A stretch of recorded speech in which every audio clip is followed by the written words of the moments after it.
bolt of linen look-alike fabric I'd unearthed at an odd-lot store, and the mismatched dishes, sourced with the last of my savings at rummage sales, looked downright elegant. In minutes, 16 people would walk in my front door expecting to be served a meal. It felt like my craziest idea yet, to host a 5-course dinner for people I didn't know, except for the handful I'd convinced to come to make for a more respectable showing, with no fine dining experience or even a second pair of hands. Just me, my 1992 4-burner GE Electric, the best ingredients I could find, and an overwhelming desire to fill people with the kind of warmth and joy that can only come from food made with love. I knew in the pit of my being that this was what I was born to do, but still, the nerves hit. Hard. My heart hammered as I second-guessed everything I was about to do. I thought that with one look at my tiny apartment and even tinier kitchen, my guests would know that I was an imposter. Who was I to play restaurant? But then I remembered the still dewy heads of baby lettuce perched on my counter, waiting to be tossed with crisp fennel and the last of the gem-toned fall fruit I'd managed to score at the market. I pictured the oysters that had been plucked from the ocean that morning, icy and cold and filled with a promise of their salty brine. There was the Calvados sorbet in the freezer to gently stir appetites between courses. The line-caught Maine cod that I'd seared to a crispy golden brown in cast-iron skillets before finishing it in the oven with more butter than I might care to admit.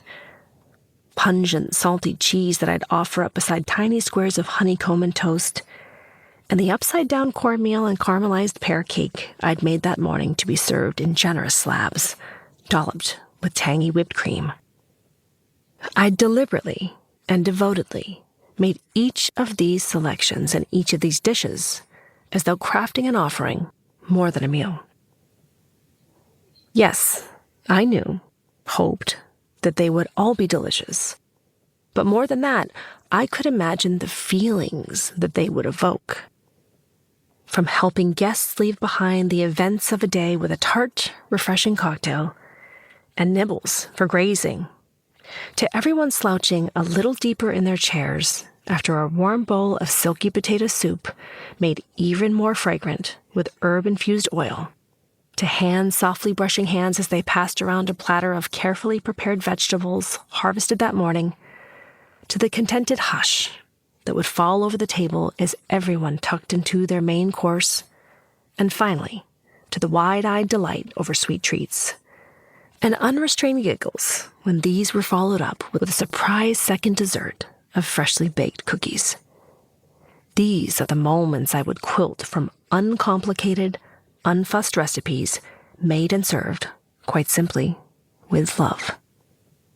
And no nerves or chip plates or sorely outdated kitchen appliances would stand in the way of something I knew so deeply, so innately, that I could do.